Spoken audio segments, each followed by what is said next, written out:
Hello, welcome back to Fire Sense Gaming. My name is Ben, and today we're going to continue on with Suzerain. So last time out, we had a barbecue with our son and went to Narbel for a whole bunch of meetings about the current status of our healthcare and education systems. So yeah, let's go and pick it up after that. Looks like we've got a couple of reports here. Why not? Let's go to Estord. Alright, young swords member found decapitated.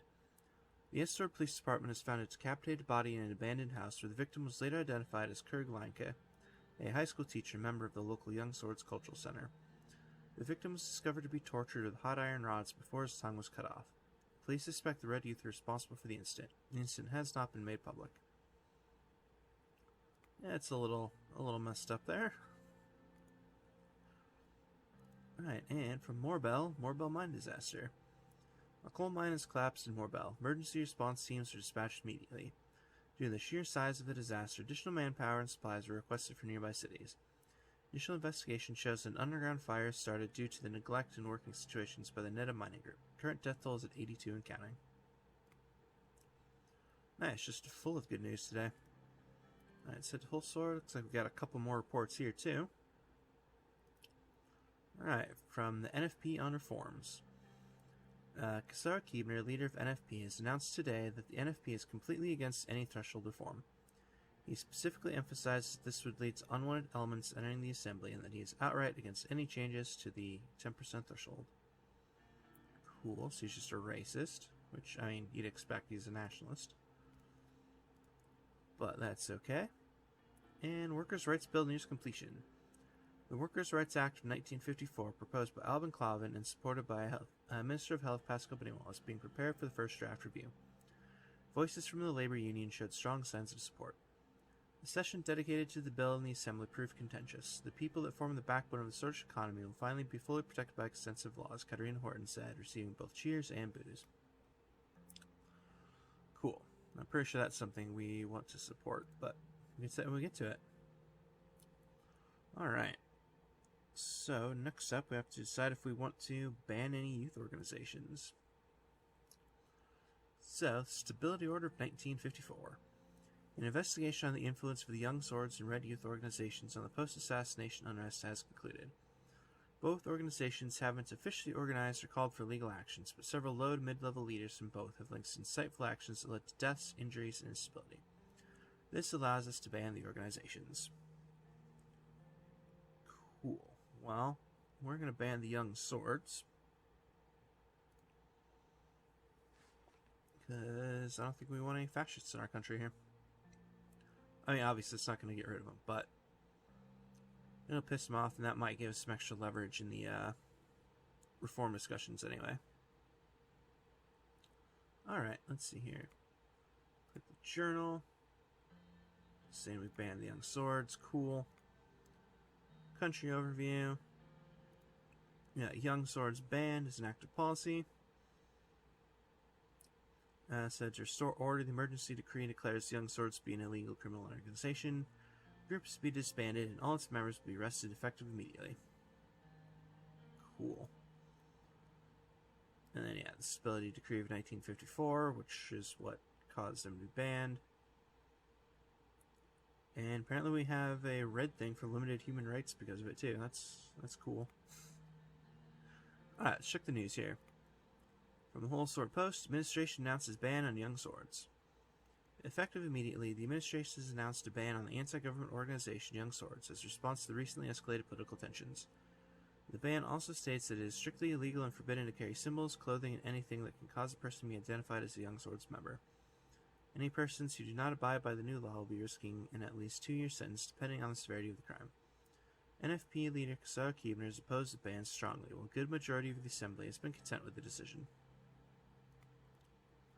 Cool. And from the Lockhaven Times, Young Swords banned. And after the conclusion of an investigation into the political youth organizations by the Ministry of Interior and Justice, President Rain has acted swiftly against the Young Swords. They are blamed with links to the violent acts linked to the circus shooting and the post-assassination incitement.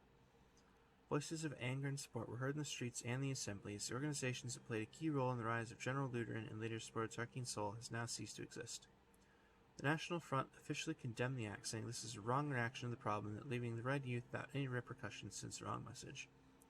Political analysts are assessing the situation and the shift in the political spectrum. Cool, I can't say I care too much. Alright, next whole sword for another report. Anti-Young Swords Operation. Upon receiving the order, thousands of police officers conducted cease and desist operations against the Young Swords. Our forces closed hundreds of organizational offices and affiliated businesses all around the country. Additionally, judges have given orders to block all bank accounts and freeze all assets. Dozens of peaceful protests from the members of the organization were forcefully dispersed. One shootout in Jen has lightly wounded 3 officers who are being treated in hospital. Most of the organizational capacity of the entity has ceased, but cleanup operations continue. All remaining elements from the Young Swords resisting the order are now being considered as violating the law and are being arrested. Cool. Alright, so let's finalize our constitutional changes. I was walking to my office, since today was the day to edit and make the final changes for the proposal to change the Constitution of Swordland. The Reform Committee finally bore tangible results, and the draft of the changes were about to be presented to me. I walked in the marble corridors of the palace, thinking about the huge decisions I was going to take. At the entrance to my office, my secretary Olivia greeted me. Good morning, Mr. President. Good morning, Olivia. How are you today, sir? I'm about to make some pretty stressful decisions, so not feeling that great. Sorry to hear. She paused before taking my coat. It looked like she had something on her mind. Mr. Rain, can you give me hints about your reform plans? If you ask me, taking away the judge's immunity is long overdue, but it might anger a lot of people in these halls.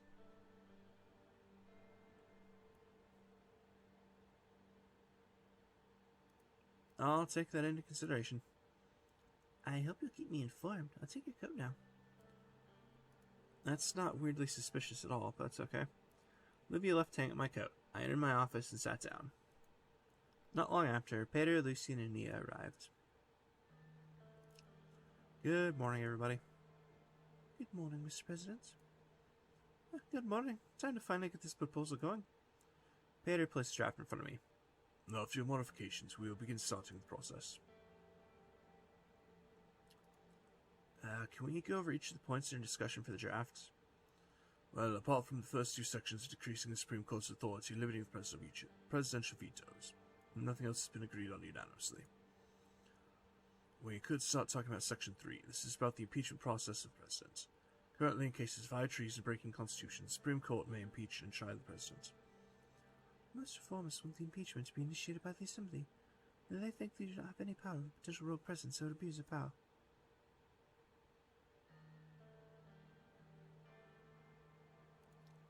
Not sure if it's correct to chastise the president this much, though. The law is particularly dangerous for you in this case. You'll be going against the old guard, and if you prove to be successful in the Assembly, they will be looking for anything they can declare unconstitutional and tackle you. All they need is the Supreme Court to impeach you.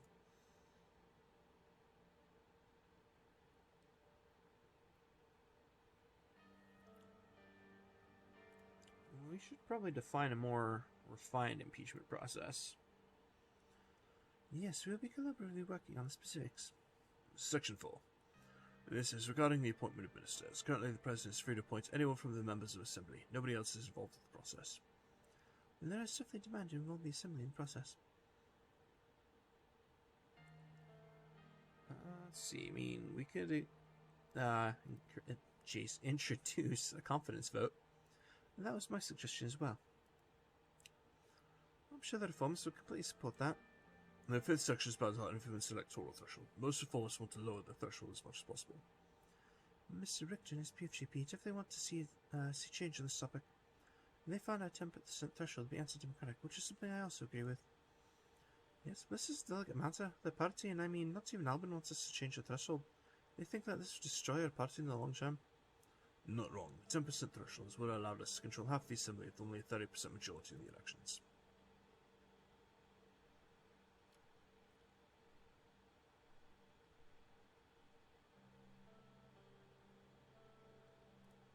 But the high threshold is the reason why Swordlish politics have become isolated to this degree. You're right, even after Sol's resignation, we still have 3 parties in the Assembly. Even Mr. Keeper and SNFP was barely elected. Don't forget that the Communist Party and the Workers' Party of Bloody both had close to 10% vote in the last election. You'd be opening their way into the Parliament in the future if you were to decrease the threshold. It's important that you realise this. Of course, that also means the USP might lose its majority in the Assembly, so.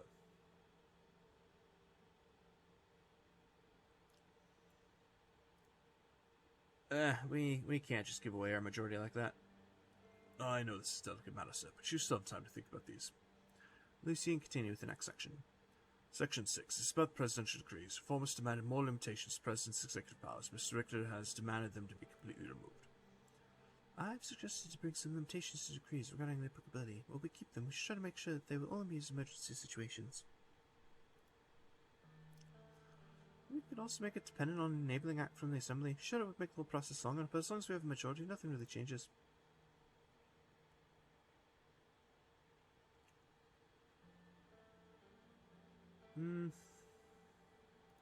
I may need to think a bit longer about this. Sure, you'll have a long time before we start writing the final proposal together. The next one is Section 7, term limits.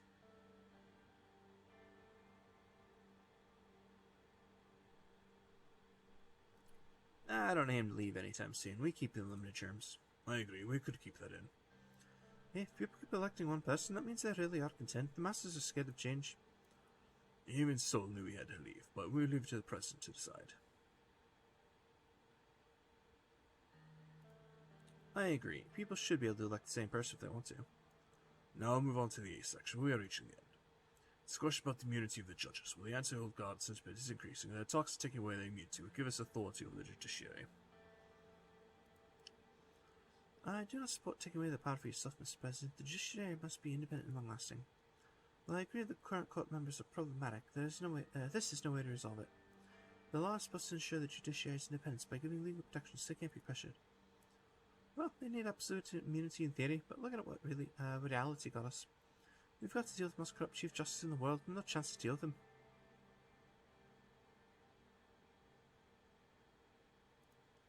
We should crush the old guard to clear the way for future reforms in Swordland. Oh, hell yes, we should. But it would be tougher to persuade the judges with this. Mrs. Edmonds may not want to cooperate with you if they believe you're going to get rid of them afterwards. And the last one is a question about Soul's legacy. Basically, his member of honor law. It gave him absolute immunity even when he's retired. He's a permanent member of the Assembly as well, but luckily he doesn't really attend anymore. According to the Constitution, the member of honor not only has legal immunity, but the state also covers most of their expenses as well as providing security at all times. It can only be given to someone by an absolute majority vote in the Assembly and the approval of the President. That's why only Tarkin Sol has a title. He gave it to himself right after his military coup. This law is basically made to save the Colonel and has a symbolic importance for Solgan because of it. Well, we need to get rid of this census law that protects him. He should be able to face justice for the atrocities that take place during his rule. I agree. We should abolish this position. The reformists would be completely behind that. Well, regardless of what Mr. Suzerain decides, we need to work together to push this agenda. Alright, well, let's start working on the draft. Alright. So, I gotta pull this up in my guide here real quick to make sure you get the right options. Awesome. Okay, so let's see here. Section 1, Presidential Vetoes.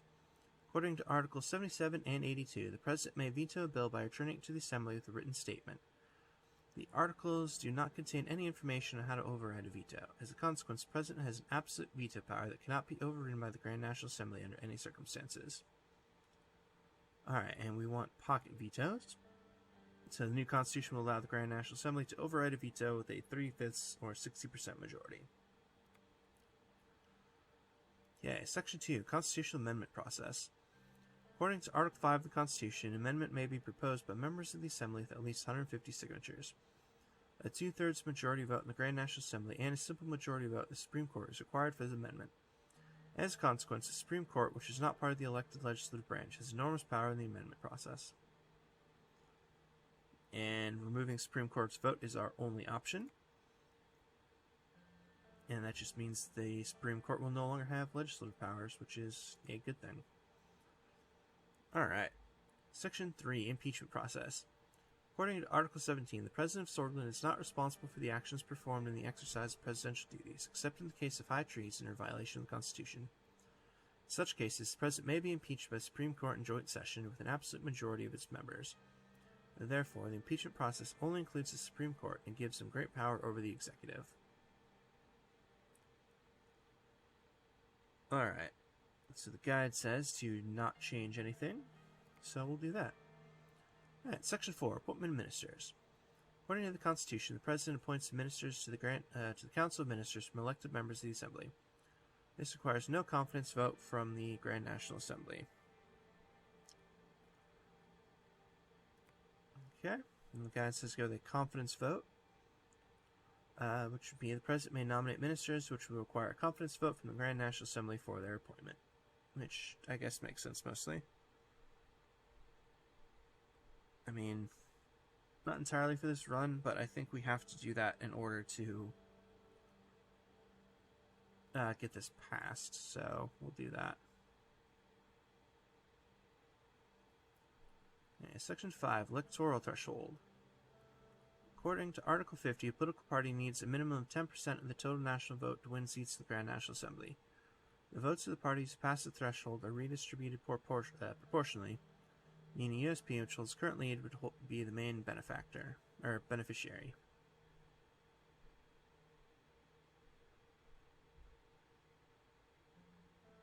Huh, okay, the guide says to increase it to 15%, but there's no option to increase the threshold.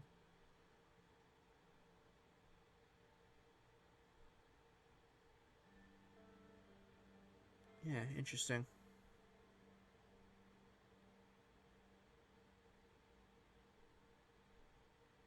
Huh, okay, I wonder if I screwed something up somewhere. But, I guess do not change. It's like the only option I have at the moment, so we'll go with that, I guess.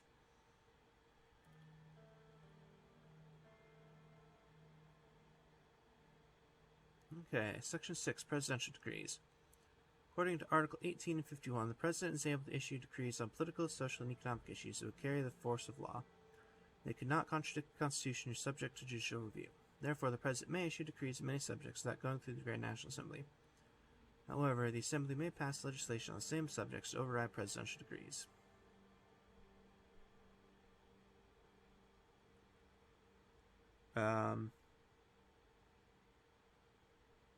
Okay, I don't see this option either.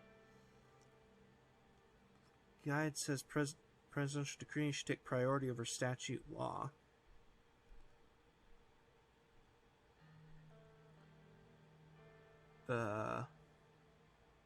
Okay.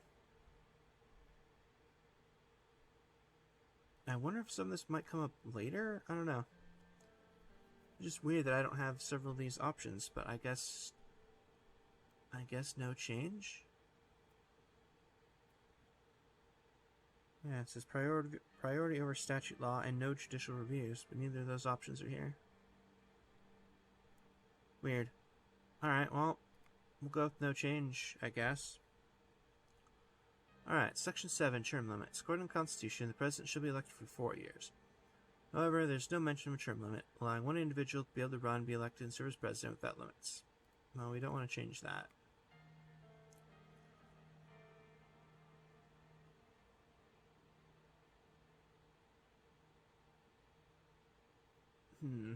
Okay. Section 8, Immunity of Justices.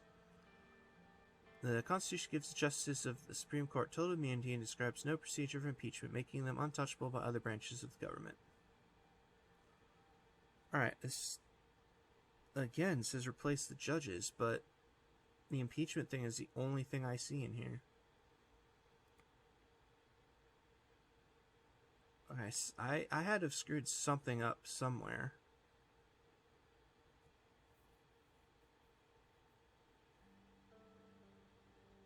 So yeah, weird. Alright, well, I guess we'll see what happens, but I have a feeling I screwed something up somewhere along the line. Alright, let's see. Section 9, Honorary Membership of Tarkeen Sol. Article 99 of the Constitution defines a Member of Honor title, its appointment procedure, as well as the rights the members may exercise. A Member of Honor has absolute immunity and is considered to be a permanent member of the Grand National Assembly.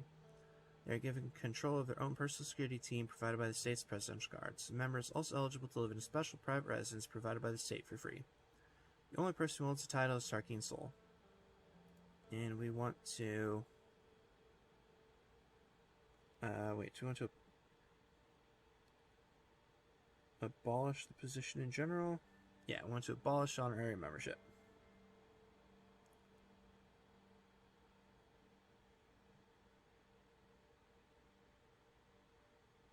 Yeah, abolish membership. Okay. I mean, I'm not sure about it, but I'm missing several of the options the guide says to do, so I'm very confused, but we're going for it. Alright, after I made the final changes for the proposal, I showed it to my team. They read the changes and discussed it amongst themselves. Lucian spoke afterwards. It looks like the amendments are ready to be proposed. Any comments before we proceed? I will say that I do not agree with the new law that gives the Assembly the power to impeach judges of the Supreme Court. I'm also against the Chief Justice and his obstructionist behavior, but even if we get rid of them all now, we get rid of all of them, the new judges will be less independent with this law. They will be scared to go against the administration when it's needed. They need their protection to do their job, otherwise the new ones will be pawns just like Soul's old guards. It's more important that we get rid of the old guards, Mr. Morgan. After the obstacles are gone, we can strive to make it better. However, he turned to me.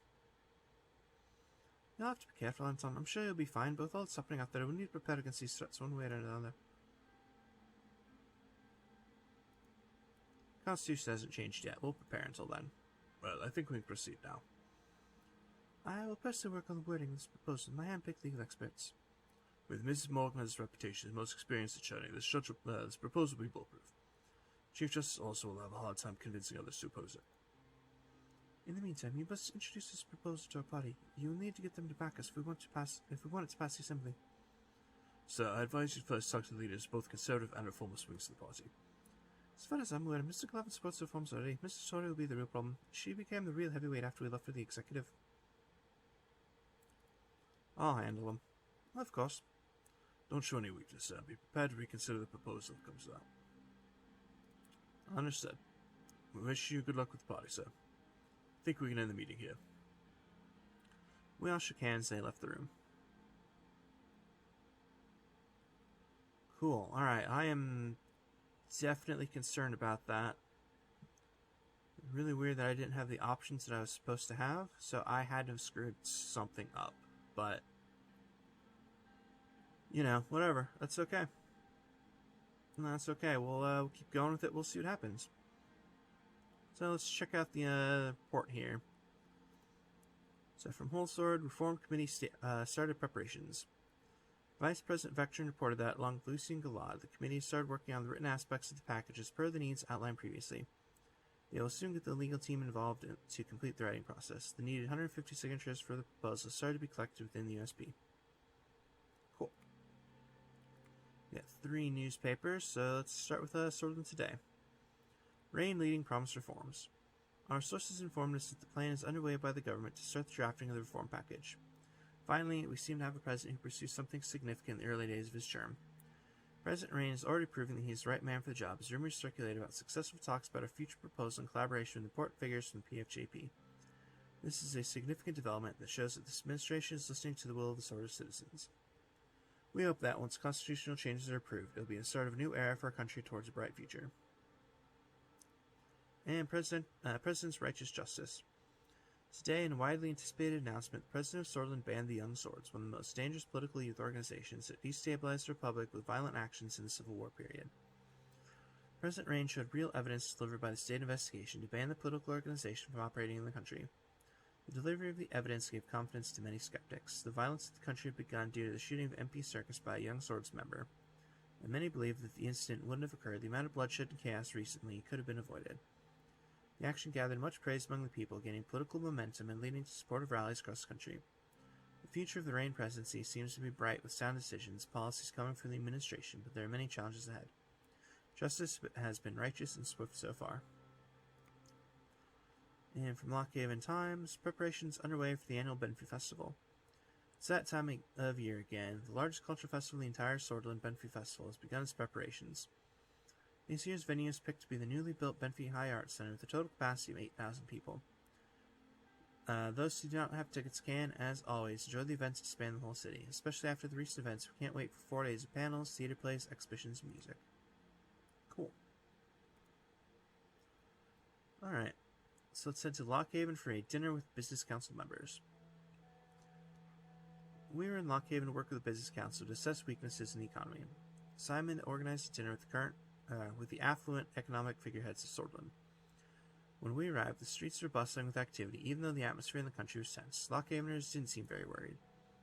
Together with Walter Tusk, Ian Aganok, Mikhail Avin, and Simon Hall, we entered the renowned Asteria restaurant by the coast. A short, blond man whose embroidered pocket-red manager greeted us and waved his arms in excitement as he told us how pleased he was to have us as his establishment. Beaming with pride, he led us to a private room and got us seated at a large table covered for the occasion with a maroon tablecloth. We were quickly served by a group of servers. Walter spoke as they started taking our orders. I recommend the Lockhaven salmon, Mr. President. You have to taste the local delicacy here, the best in Swordland. So, I don't know. I mean, Walter's telling me to do it, so we're just going to order bean stew. I don't know. Why not? I ordered traditional Swordish bean stew for the main course. The servers took the notes and asked about the second dish. We're just going to go with salad. Why not? Servers placed glasses in front of each of us to serve bread and water. After they're done taking orders, they quickly left us alone in the private room. Mr. President, I didn't have the possibility to thank you for coming today. Your presence means a great deal. Indeed, sir. It's an honor to dine with you. Likewise. We should thank Simon for organizing this meeting. No need for that. I hope everybody enjoys the evening. Simon gestured at the expensive-looking red wine bottle that one of the servers just brought to the table. Mr. President? Yes? You want some, sir? It's a Chateau de Falenco from 1934. Sure, let's try it. Simon poured some wine in my glass, waited for me to taste it before filling it up. I took a sip. It was bitter. Honestly, it tasted like any other wine. How is it? Is it taste to your liking? I mean, it kind of tastes like dirt, like pretty much every other wine. What? This wine doesn't even need testing. Should I fill your glass, or would you want another drink, sir? Yeah, I think I'm good. I won't have anything for now. As you wish, Mr. President. He grabbed the bottle again to pour some into Walter Tusk's glass. You didn't have to service, Mr. Hall. There are servers around here. After filling everybody's glasses, Simon stood up and raised his glass. I'd like to raise a toast to all of you here today. We're meeting here tonight in difficult times, but I believe that with hard work, cooperation, and trust, we'll get through this period as well. I'd like to thank Mr. Rain again for his decisiveness when it comes to economic policies. I'm sure we'll stop this recession. I also thank Mr. Tusk for being here with us today. His presence is an honor. And, of course, my colleagues from the Business Council, Mrs. Agnock and Mr. Robin. Without you, none of this would even been possible. Let's drink to future cooperation and growth for a prosperous Swordland. Everybody raised their glasses and toasted each other. After a couple more minutes, the servers arrived with our meals. The food tasted amazing. Walter was right. This place must have been the best place in all of Lockhaven. So, how did you find the food of the best fine dining restaurant in Lockhaven, Mr. President?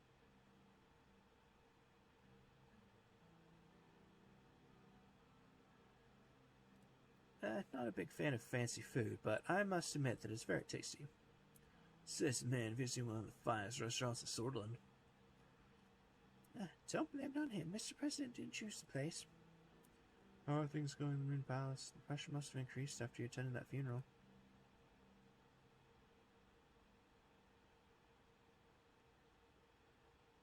The pressure's already high. Not much has changed. You'll get through this. As we conversed with Mikhail, I heard Walter raise his voice in apparent argument with Edith and Simon. We both stopped to listen. Kasi knows the right way of doing business. Their approach to the world is real and raw. I prefer that cutthroat approach in comparison to the niceties. Well, I mean, it's a nice country to visit, too. I've traveled there often on business trips. Their attitude on all countries are nice to visit if you have the cash.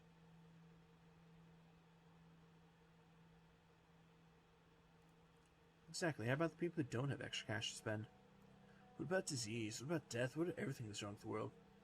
These are matters beyond our lives. We should focus on the betterment of ourselves and enjoy what we have instead of worrying about what others don't have.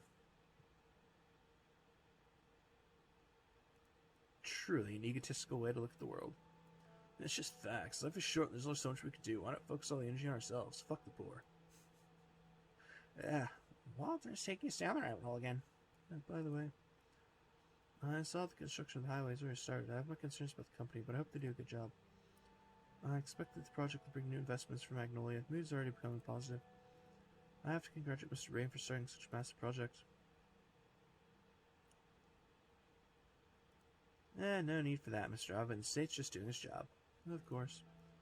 Mr. Hull also deserves credit, of course. Our great economy minister. Is there a joke coming? Why, I thought you said you were great at economy. He laughed. I've heard that you bought a new villa, Simon. I don't comment on rumors, but I'll make exceptions since we're among friends. It's true. New villa seems like a bit much, especially in this economy when people are suffering. So what? My car collection's nearing the 40 mark. They're all old-timer models.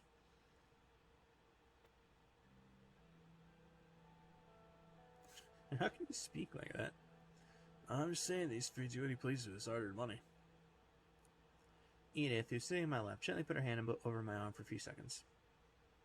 Come on, let's not talk about finance and politics now. We came here to relax. She turned to Walter and Simon. Isn't that right, gentlemen? They nodded at her and took a sip from the drink. She slightly leaned towards me. So, Mr. Rain, why don't you tell us what's behind that strong character of yours? I've heard that you had a difficult life in Deer, is that right? My family cared for me as much as they could. I couldn't ask for more than that. That's very humble of you. I never met your family, Mr. President. How are they doing? If you don't mind me asking. I mean, they're doing great. We have no problems. That's great to hear. Your son must be very proud of you. Family's everything. My advice would be to make sure that Frank has a solid relationship with you. He is your future, after all.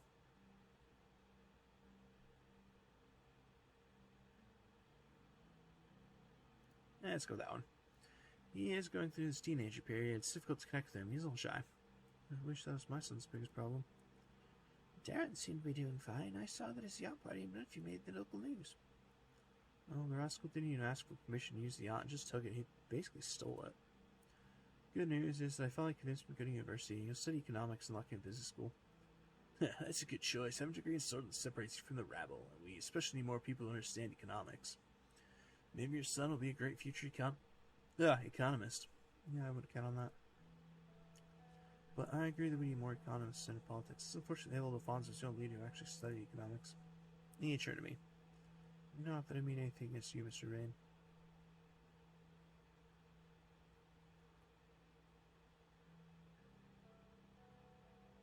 Let's go with that. We're in this mess because of him. His political failure nearly destroyed us. We are here because of him. I don't think we had a chance if he hadn't screwed up. Correction. It wasn't his policies that destroyed him. It was the old guard. Yeah, of course it was. They are a big threat. He threatened their economic power base over the country through a vast privatization plan. They're moving back to you after. Walter, stop the conspiracy theories. I think we've had enough drinks. Everyone went quiet. After a long silence, followed by some chit-chat, Walter ordered a bottle of whiskey. That's one good-looking bottle. Waiters brought one of the finest Circassian whiskeys. It was time for a toast. I stood up to give a toast. To an equal society without class differences, a Magno Escote. Aye. Nobody else responded, and Simon looked like he had a little too much alcohol. There was an awkward silence as they looked at each other with glasses in their hands. Affection, sister, I guess. I think it's time we call it a night. The president's a total downer. Edith stood up. Most of us were all a little tipsy at this point. I want to thank you, Mr. President, for joining us, and you, Simon, for putting all this together.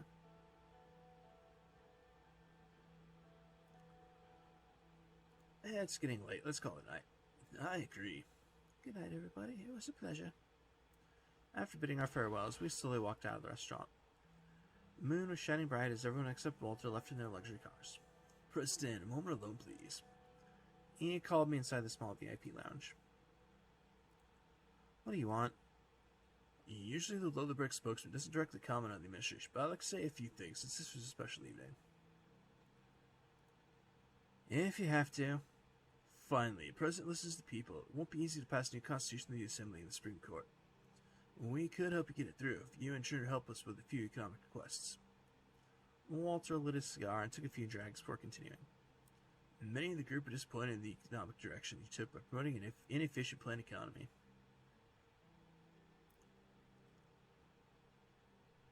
I really couldn't care less. Oh, but you definitely should, President. He looked me in the eye. We had a deal about the first mega infrastructure project. You broke that promise, didn't award the contract under all construction. This action led to a huge disappointment in the group. The opinions of the Lothar group don't concern me. I'll make choices of my own accord. They represent a large collective of economic power. Cooperation would be helpful in solving the recession. Walter didn't look satisfied. Dissatisfaction of Lothar should concern you, Mr. President. It should concern you very much, especially after you took our contribution and didn't act on it. It's hard to argue against compromise. This time it isn't. I won't change my mind. Oh, let's not be hasty. The recession will end if Lothar is on your side, President. Why can't we all just be friends? I don't know if I want to piss him off just yet, but I don't care. I don't think so. I have other plans for the economy. That's a shame. I did offer you a peace branch. There's an awkward silence. Either way, President, we're here and always ready to work with you if you change your mind. Don't forget that. Yeah, I'll think about it, but not now. Walter left and Serge came to pick me up. I entered the car and we drove to our residence in Lockhaven. Serge took the seaside route. Cool. Alright. Well, I'm still definitely a little concerned about our constitutional reforms here, but that feels like as good of a place to go ahead and call it for today. Yeah, so, as always, thank you very much for watching, and I hope to see you all next time.